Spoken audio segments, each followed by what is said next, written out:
Hello students, this video is on section 2.3, fractions written in simplest form.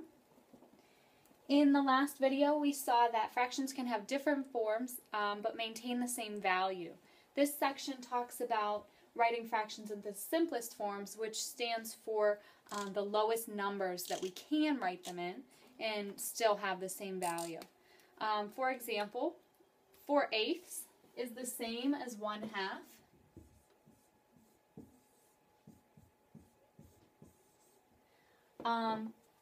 But 1/2 uses smaller numbers, and therefore this is a simpler form than this. Because 1 and 2 are the smallest values we can use to represent 4 and 8, this is simplest form. Okay? If you are comfortable with factoring, there is a way that you can do fractions, or rather turn fractions into simplest form quickly and without doing much work. However, when they get more complicated, or if you're not very comfortable with factoring yet, you'll want to stick with the long way, which I'll show you in a minute. So if we have a fraction that's a little bit familiar to us, maybe not the fraction itself, but the numbers we're using, what we're looking for is a factor of both numbers, the top numerator and bottom denominator. So what is a factor of both 20 and 25?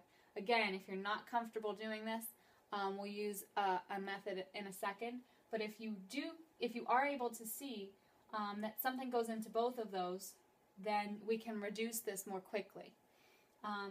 The factor that is in both 20 and 25 is the number 5. And so what I end up doing is I divide both the numerator and the denominator by that same exact factor to reduce it. So 20 25ths, when I divide 20 by 5, I get 4. And when I get 25 divided by 5, I have 5. So this is now in simplest terms because 4 and 5 don't share any common factors.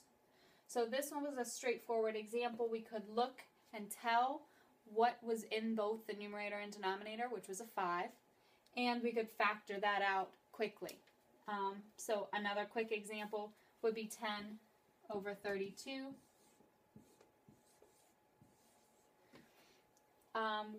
What number goes into both 10 and 32? A 2 does. So I divide both the numerator and the denominator by 2. 10 divided by 2 is 5. 32 divided by 2 is 16. And we always want to check at this point, is there something that goes into both 5 and 16? No, there's not. And so 5/16 is the simplest form of 10/32. If you are not as comfortable with factoring, or we're dealing with larger numbers that are a little bit harder to work with, the method for simplifying fractions is by using the greatest common factor that we've talked about in the last, I think it was 2.1, where we talked about greatest common factors. So an example is going to be 48 over 60. And in the previous two examples, we looked for a common factor and we divided it out. Here, we could do the same thing. 48 and 60 do have things in common, but because they might have more than just what we noticed initially, I know there's a 2 in both of those, but there's more than that. So I want to use this little bit longer way until I'm more comfortable with this type of problem, and that is to find the greatest common factor and divide by that. Okay, I'm going to do this quickly. You should be comfortable with greatest common factors at this point, but greatest common factor, so 48 is 8 and 5, and I know that 8 is 2 cubed, so 2, 2, and 2. So 48 equals 2, I'm sorry, this is a 6. 8 and 6. 6 is 2 and 3. So 48 is 2 to the 4th times 3 to the first, 60. 6 and 10, 2 and 3, 2 and 5. 60 is 2 squared times 3 times 5, both to the first. So the greatest common factor, I'm taking the smallest exponent that I see, 2 squared times 3 to the first times 5 to the 0, because this doesn't have a 5 at all. And we find that that number is 12. Okay? So I went through that quickly, but you should be comfortable with doing that on your own at this time. So the greatest common factor is 12, so that is telling me what I'm going to divide by in the top and the bottom.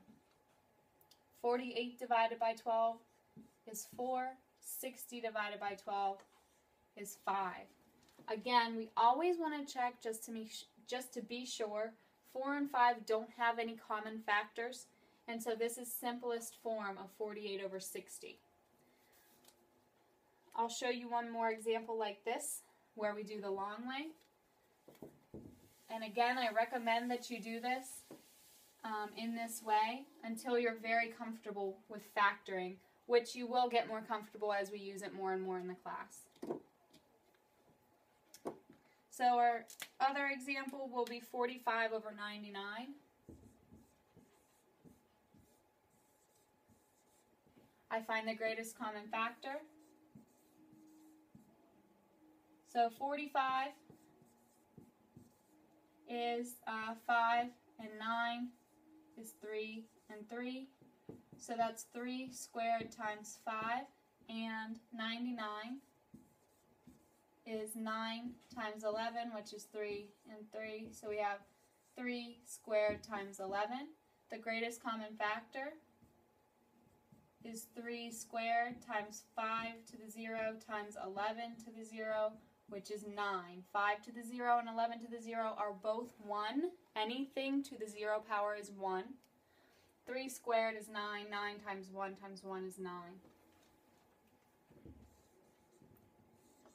So now I divide by the greatest common factor. 45 divided by 9 is 5. 99 divided by 9 is 11.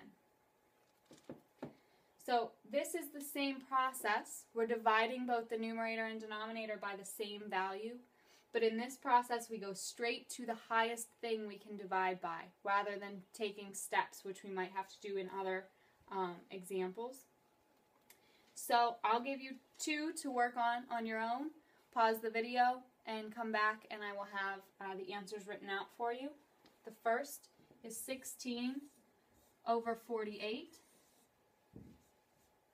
And the second is 25 over 105. Okay? Pause the video, and we'll be back in a second.